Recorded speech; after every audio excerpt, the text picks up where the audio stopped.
Hello everyone, YouTubes and the Craps Lab, what's going on? If you're not following me on Twitter at Craps Lab, you're missing out on some good stuff. All 66 of those people are getting a treat. Um, yeah. Listen, I've been to the local casino several times. I've been to Vegas, and I probably need to give a report. And it's not pretty. So, uh, so I went to the casino local at the end of February, and first time I was back, and it did not go well. I was in that spot over there on the hook, far hook by the dealer, and bought in for $500. Every spot was filled. They had the partitions still. 4 people to a side, 14-foot table, and I don't know what the hell's going on with the surface of that table. But the dice react really weird, in my opinion. Definitely a lot different than what I feel like mine does, and I would say that mine's probably a little harder than most tables. It is a sheet of plywood, and then the layout is directly on top. So I probably need to make a modification there. I'll reach out to American Gaming Tables, see what I can do. I buy in there, and again, that's not my normal spot. I definitely prefer this spot. But I have 2 hands there. I have a hand at what would be stick left 2, and then a hand at stick left 1.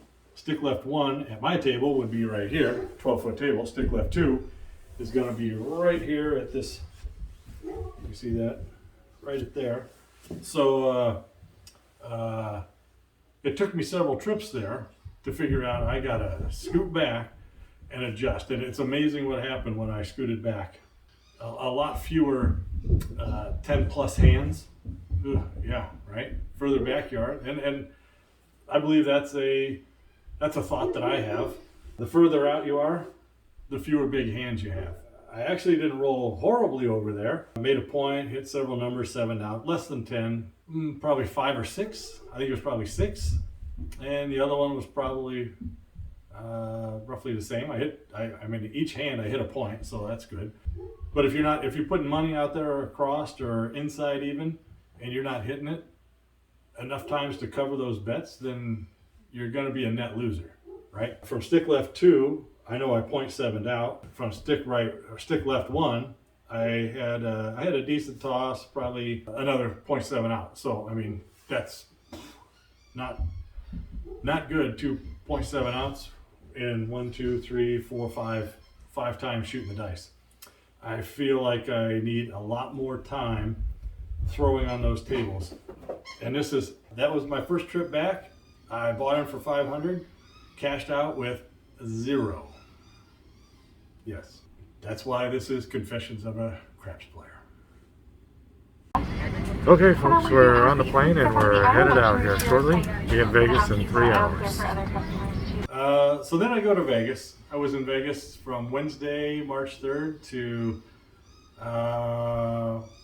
we got back, Sunday morning was our flight. We had to be at the airport at 4:30, so that was great. Got out there. I was staying at the Paris. I am a diamond player for Caesars Properties, so I definitely like playing there. I haven't played there. Oh shit, I didn't even do that. I did not play at Caesars at all last year, so felt like I had to give them a little love, right? And so I stayed at the Paris, and the Paris table was, in my opinion, absolutely unplayable, right? They had fixed plexiglass on the table, and it was, it was tight, right? And on a 12-foot table, right? They're great table conditions where there's no plexiglass. I will say that. I love playing there. But I mean, that plexiglass comes right up to the edge, and my throw, when I would throw, right, I'm using my pendulum swing, and I hit the plexiglass, darn near hyperextend my elbow, and the dice go everywhere. It was a horrible throw, and so terrible hand. I mean, maybe 4 or 5 throws, and I was out. Right. When I first got there was one person throwing. They did okay, right, from the end. And what's crazy is the person. I mean, this spot here was small. This spot here was small. This spot here was literally horrible, right? But the end had the widest spot. So after I threw and after the table cleared out a little bit, I ended up moving over to the end. And I tried I worked on a little shot from the end here. I did a 5-4, 4-1. And I should set that up right. There we go. 5-4, 5-1. There we go. In line, and I threw it like this, right? So I threw it like that, all the way down to the other end. And that wasn't horrible. Again, nothing to write home about. Definitely wasn't double digits. And then, okay, so I get to Vegas, take a cab to the Paris, get checked in, and then I end up, was going to meet a guy, the Strat. He said he was going to be there. He was already there. That was his last full day. So he was leaving on Thursday morning early. I get a message from the guy I was supposed to meet. He's now back at the Strat. So I cash out after that horrible session, and I'm down $300. I think I cashed like $7, something like that. I don't remember exactly what it was. There's a picture of that too. And head down there, and I proceed to buy in for $1,000. And I am on the end. That guy took stick left 1, and he had been posted some pictures about hitting all tall smalls during his stay there, and so I thought, hell, I can be a willing participant and bet on somebody else's good shooting, right? So I'm betting pretty heavily on this guy. Never seen the guy shoot before, and after 6 rounds, I'm down $1,200, and I gotta call it quits, right? I haven't eaten yet. It's getting later. I just, sometimes you gotta know when to hold them, know when to fold them, know when to walk away, know when to run. And I'm getting to a salient point here eventually. So I ended up going back to Paris. I played slots for a little bit.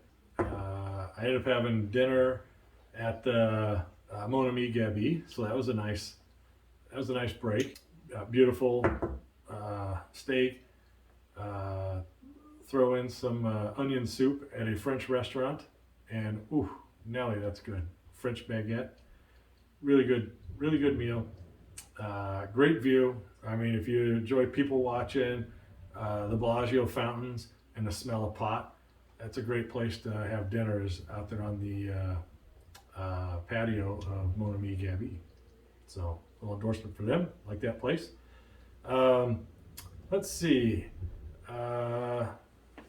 So after that, the next day, my wife was getting in town, and she had an unbelievable offer at the M Resort, and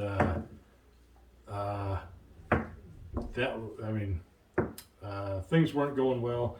That morning, I did not play at Paris that morning. I played some more slots, and I told myself I was not going to play at any plexiglass tables like that again during the trip, because they were horrible, especially when there's casinos that don't have them, right? So I end up waiting for her to get there. She gets into town. She comes to the Paris. We take a cab. Took a cab to M Resort. Beautiful property. And the table, 10-foot, staff was great. $10 table at that. That was another thing. The Paris, the table was a $15 table, midweek, Wednesday, 3 o'clock in the afternoon. That's crazy. Then, on top of that, the table's filled up, they bump it up to $25. No grandfather, it's $25. You want to play? $25, right? So, okay. I got a video coming out about how to scale your bets, playing with a bankroll at a higher level. So, look for that one. It'll be coming out in several days.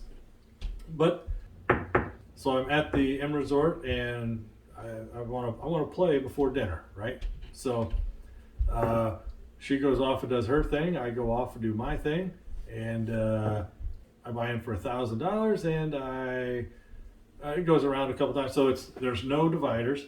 3 people to a side, $10 table. They have the all tall small, and I proceeded to lose probably 300 and something, and then we head to dinner. I come back from dinner, and oh, by the way, Anthony's. Oh boy, another beautiful steakhouse. I don't know how you could go wrong with any steakhouse in Las Vegas. Their service is impeccable.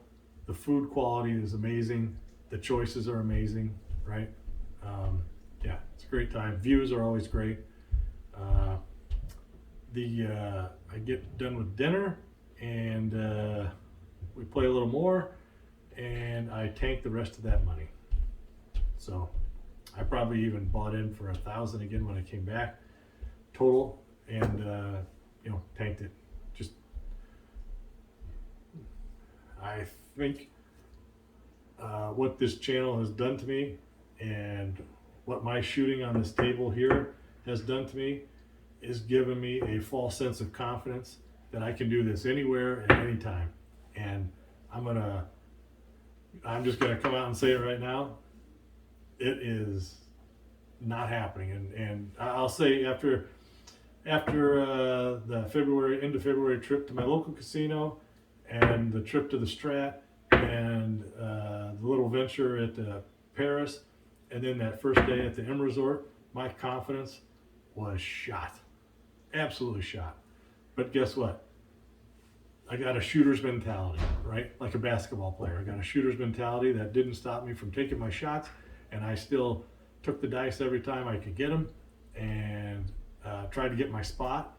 And so that was Thursday. Friday, didn't have a lot of luck Friday either. I burned through $4,000 in Wednesday, Thursday, Friday. So Saturday, I got to take it easy, right? I buy in for $500. We ended up going to the Strip on Saturday. I buy in for $500 at Planet Hollywood, another Caesar property with those same shitty dividers attached to the table that are so close. And this time I got stick right one. I saw it was open, and I thought, you know what? My pendulum swing's not working. My 3V shot's not working. Let me try my underhand toss. I get the dice. I wait for everybody. It's a $15 table. I get the dice and 0.7 out with the 3V underhand toss. And I didn't know if my confidence could get any lower, but it did. Right? I mean, it's flatlined right now. So that's it's embarrassing, right? It's embarrassing to say. It sucks. It happens, right? Doesn't mean that it doesn't happen to everyone. I like to consider myself a decent thrower of the dice, and I have really good control here. And out in the real world, it is not happening that way. So again, I'm telling myself the whole time, you know what? I gotta, I'm a good shooter. I feel like the guy on Saturday Night Live. I know I am, right? So I buy in. Hung out with the wife. We left the Strip. Hung out with the wife. We're playing slots throughout the day. Saving up my last $500 for the evening session before we leave. At this point, we get done with dinner, and I go to the craps area, and there's 2 tables there, and then there's another table on over by the Raiders restaurant, a little closer to that. And I end up, it was empty, and I go over there. It's a $15 table. That's fine. I drop 555. I got my $15 pass line. I'm playing basically 66 inside with depending on the point. So either 48, 51, or 66 if the point was 410.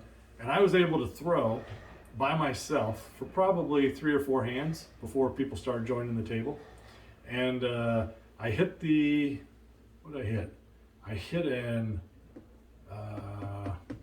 all or I hit a small or a tall, and I was like, oh, yeah, I'm back, right? And after that, more people came, so I didn't get the dice right away again, and that stinks, because what was nice about being able to play by myself is I'd throw and I could adjust quickly because I got the dice right back, right? What I ended up doing was a 3V toss.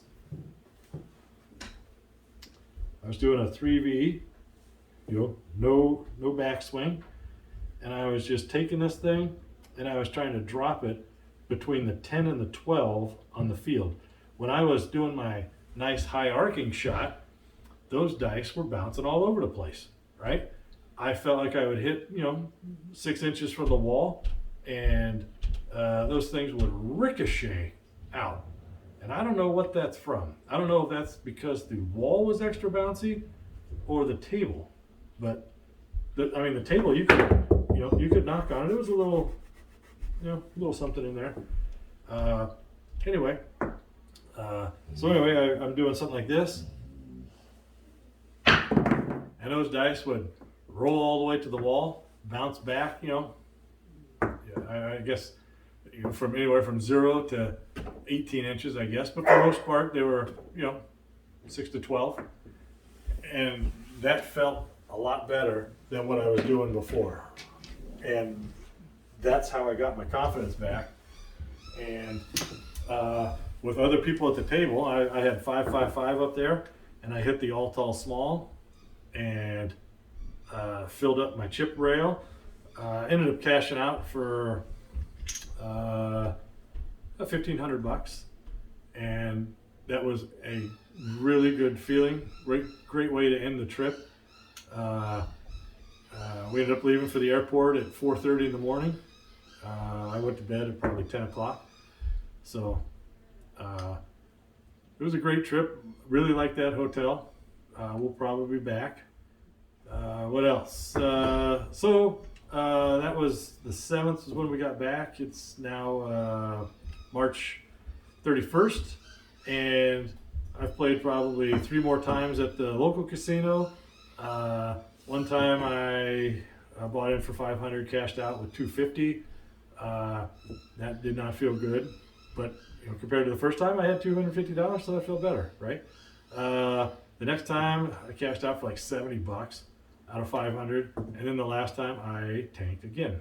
So, and I'm kicking myself, right? Because it's a $5 table. Why am I betting when I'm not sure about my shot at this table? I'm not confident. I'm not getting the number of throws I need to really get in the groove, right? And I did have one decent hand, so that was nice. But I probably, as you go through these things and as you think about stuff, and I'd love to hear you guys, when you're on a shitty run, what do you guys do? When you guys are on a shitty run, how do you guys adjust? What do you do, right? Do you pass the dice? I don't. I keep throwing. And there's nothing worse than 0.7 out and having some, local guy, that's grumbling about shitty throws and shit, and it's like, you son of a bitch, I'll show you. That's the, it's like, God damn it. You feel bad. Nobody likes to see anybody lose their money, especially on your roll. I love making people money when I'm shooting, and feels bad when you 0.7 out. Not only are you losing your money, but you're losing everybody else's money. Because I've been throwing like that, I have not been playing the all-in strategy, just because I don't know that I can get to 5 throws on these tables, right? The last time I was there, I was feeling pretty good after I had a semi decent hand, right? And I got the dice fairly quick, so I thought, you know what, this might be a good hand to put some money out there. No, that was not the case. I hit 2 7s in a row. Thank God I wasn't all in. I've developed a betting problem playing at these real casinos, because I'm so used to things going my way here that, you know, I feel like I'll make it back on the next throw, and that doesn't always happen. So, so an adjustment that I've made is now I'm throwing from here, and I've seen other people in their videos talking about stuff about tables. The Sarge is out there, has a Sarge. I don't know if you're watching, but if you listen to this, that's an interesting. Is it the same all over my table? I guess that's interesting pings, right? It's got some spectrum analyzer or something like that, and I love that shit. I love getting nerdy about the dice game. So yeah, I'm I've got a video coming up about scaling your bets, and after that we're gonna get to a point where I'm gonna be Mr. Low Roller until I could shoot from here and start banging out 12 and 15 roll hands. And while I shouldn't be playing in the casino while I'm doing that, I will probably be back there every so often. I haven't worked up the cojones to ask them if I can record at the table. At this point, I feel that would be pretty embarrassing. They would probably laugh me out of the casino, just the way I've played over the last month. But, April Fool's is coming up tomorrow. You never know, right? I should ask them. It's my understanding that if you want to record at some places, you got to buy them for like $1,000 or something like that. That would be interesting. So that's my report. Hang in there, fellas. I'll be back. Confidence is a bit shaken, but this is how we're it's about, prepare to play. Mike Tyson says everybody has a plan until they get punched in the face. Well, every dice thrower has a plan until they point 7 out, right? So let's see what we can do. And I've been rolling. That's another thing, is over the last 6 weeks, I have been throwing less. I've been recording less. Just been busy. And I guess when you take casino trips, that's part of my time that I spend down here, and ends up it's a good thing I got out there and I'm finding this stuff out. It's costing me a little bit of money, but not horrible, right? And at this point, I probably need to get back to less betting, more throwing on my own. I don't need to record it. I probably should record my throws and put them in some software and analyze myself and see if I'm improving. I know the way you can prove that is if you're tracking stuff, right?